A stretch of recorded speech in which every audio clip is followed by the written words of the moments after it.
Hello guys and welcome back to my another new vlog. এই ভ্লগটা একটু অন্যভাবে শুরু হলো, হঠাৎ করে রান্না বান্না দিয়ে।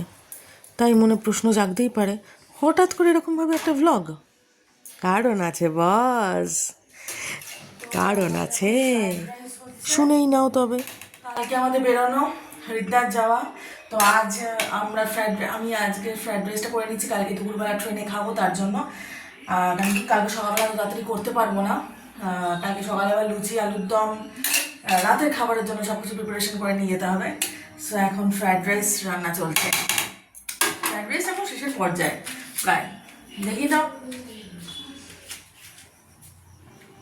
তাহলে বিষয়টা জানা গেল তো, দেখতে থাকো। তো ফ্রাইড রাইস এখন রান্না চলছে, রেডি প্রায়। তো কালকে বেরোনো, কালকে আবার লুচি আলুর দম তো রেডি হবে। সব শেয়ার করছি কালকে, সব কিছু বেড়াতে যাওয়ার সব কিছু শেয়ার করছি তোমাদের সাথে, দেখতে থাকো। তো দেখো কি অবস্থা, দেখো কি অবস্থা। রান্না তো করছি, করতে করতে হালদার বাবু আমার কর্তা এই যে রান্না হচ্ছে, উনি টেস্ট করতে শুরু করে দিয়েছেন ফ্রাইড রাইস। কেমন হয়েছে গো? ভালো? একটুখানি হাতটা এরকম করে বলে দাও, ফাটাফাটি। ওরে সাবাস, এখনো না হেভি আনন্দ। ট্রেনে সারাদিন বলে যাচ্ছে যে ট্রেনে কী খাওয়া হবে, কী খাওয়া হবে। সব অ্যারেঞ্জমেন্ট হচ্ছে দুপুরবেলার জন্য, দুপুরের জন্য ফ্রাইড রাইস আলুর দম, রাত্রিবেলার জন্য লুচি আলুর দম, এ সমস্ত হচ্ছে। তারপরের দিনটা তো ট্রেনে খেতেই হবে। এইসব চলছে, চলো সবই শেয়ার হচ্ছে তোমাদের সাথে। টাটা, গুড নাইট আজকের মতো। তো আজ 6ই জানুয়ারি আমরা বেরিয়ে পড়েছি হরিদ্বার যাওয়ার উদ্দেশ্যে।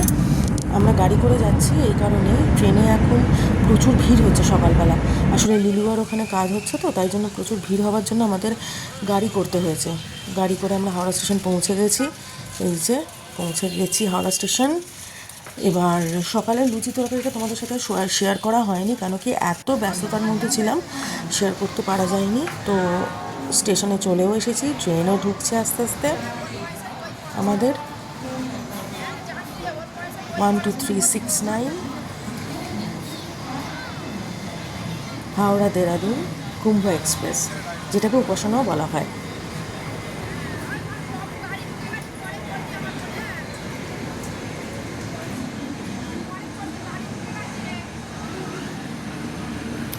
আজ আমাদের ট্রেন প্রচণ্ড লেট ছিল। আসলে হাওড়া থেকে ছাড়ার সময় ছিল দুপুর 1টার সময়, কিন্তু ট্রেনই এলো দুপুর 2:30টার সময়। খুব লেট ছিল ট্রেন আজকে।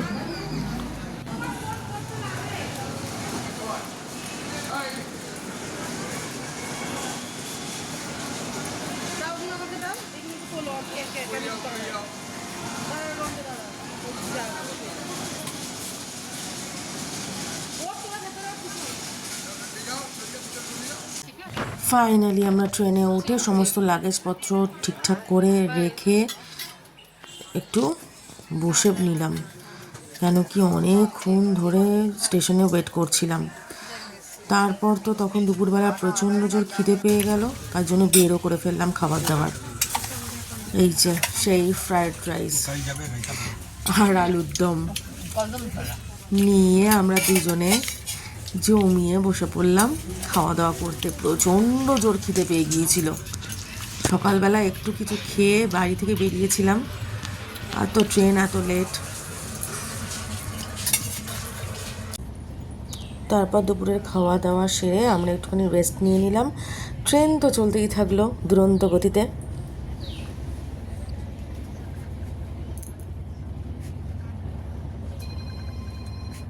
এই করতে করতে সন্ধ্যা হয়ে এলো এবং হাতে নিয়ে নিলাম কফি, গরম গরম কফি।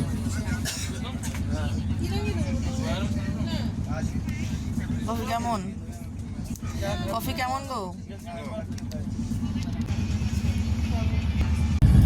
তারপর এই করতে করতে হয়ে গেল পরদিন ভোর, অর্থাৎ 7 তারিখ 7ই জানুয়ারি। রাত্রে লুচি তরকারির ভিডিও আর করা হয়নি, এতটাই টায়ার্ড ছিলাম। তো সকালবেলা দেখো কত স্পিডে ট্রেন দৌড়চ্ছে, আর এদিকে আমার কর্তামশাইয়ের পেয়ে গেছে খিদে। সকালবেলাকার ব্রেকফাস্ট, ডিম টোস্ট, ব্রেড নিয়ে নিয়েছে। Bread cutlet, bread omelette. ভালো। গরম আছে। সে তো জমিয়ে খাচ্ছে, তার কারণ ব্রেড অমলেট তার ফেভারিট। আর আমি কি খাচ্ছি দেখো তাহলে, এই যে ছোলা আর মুড়ি। পেটের অবস্থা খুব ভালো ছিল না, সেই জন্য অবস্থা। দেখো হালদারবাবু ঝিমিয়ে পড়েছে, তার কারণও আছে। তার কারণ হচ্ছে সাত সকালবেলা ব্রেকফাস্ট করার পরই এই যে ভদ্রমহিলা ইনি চালিয়ে দিয়েছেন হরিনাম। আসলে আমাদের সাথে একজন ভদ্রলোক এবং ভদ্রমহিলা, বয়স্ক ভদ্রলোক ভদ্রমহিলা ছিলেন, তারা এরকম হরিনাম শুনতে শুনতে যাচ্ছিলেন। তো আমাদের অগত্যা তাই শুনতে শুনতে যেতে হচ্ছিলো, কী আর করা যাবে। তবে ভালোই লাগছিল, খুব একটা খারাপ লাগছিল না। দেখো সকালবেলা সূর্য উঠেছে, আমি সেই ভিডিওটাও করেছি। কি সুন্দর দেখতে লাগছে সূর্য উঠেছে। আর ট্রেন দুরন্ত গতিতে ছুটে ছুটে চলেছে। এই সব কিছু নিয়েই করতে করতে আমাদের দিন কেটে গেল। আমরা আস্তে আস্তে আস্তে আস্তে এগিয়ে চলছি।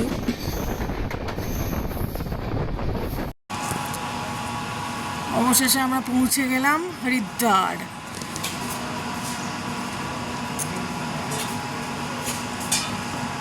সেদিনও ট্রেন লেট ছিল থাকার কারণে ট্রেন অ্যাকচুয়ালি পৌঁছানোর কথা ছিল 3:50, বিকেল 3:50, কিন্তু গিয়ে পৌঁছালো অবশেষে সন্ধ্যে 6টা।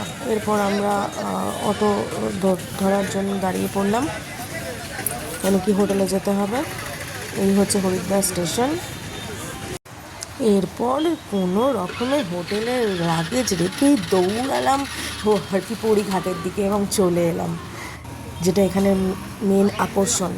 এই যে এইগুলো সবাই দেয় গঙ্গার জলে নিজের মনস্কামনা পূর্ণ করার জন্য। দেখো কি স্রোত জলের, আর সেই রকম ঠান্ডা, বাপ রে বাপ। আর এসবের মধ্যে পেয়ে গিয়েছিল মারাত্মক খিদে, তাই জন্য চলে এলাম একটুখানি গাজরের হালুয়া খেতে। শুধুমাত্র গাজরের হালুয়া খেয়েছি যে তা নয়, গাজরের হালুয়া খেয়েছি, মোমো খেয়েছি, সুইট কর্ন খেয়েছি। হ্যাঁ, এই যে দেখো সুইট কর্ন খেয়েছি। হ্যাঁ, খেয়ে দিয়ে তারপরে আমরা একেবারে রাতের ডিনার সেরে নিলাম। রাতের ডিনারে আমি নিয়েছিলাম রুটি, আলু ফুলকপির তরকারি, ও নিয়েছিল ভাত। হ্যাঁ, এই সমস্ত খেয়ে তারপর পেট শান্তি করে, এই যে দেখো পেট শান্তি করে আমরা তাড়াতাড়ি শুয়ে পড়লাম, কেন কি প্রচণ্ড টায়ার্ড ছিলাম। তো আজকের মতো এখানেই থামছি, আবার নেক্সট ভিডিও নিয়ে তোমাদের সামনে ফিরে আসছি। ততক্ষণের জন্য টাটা সবাইকে।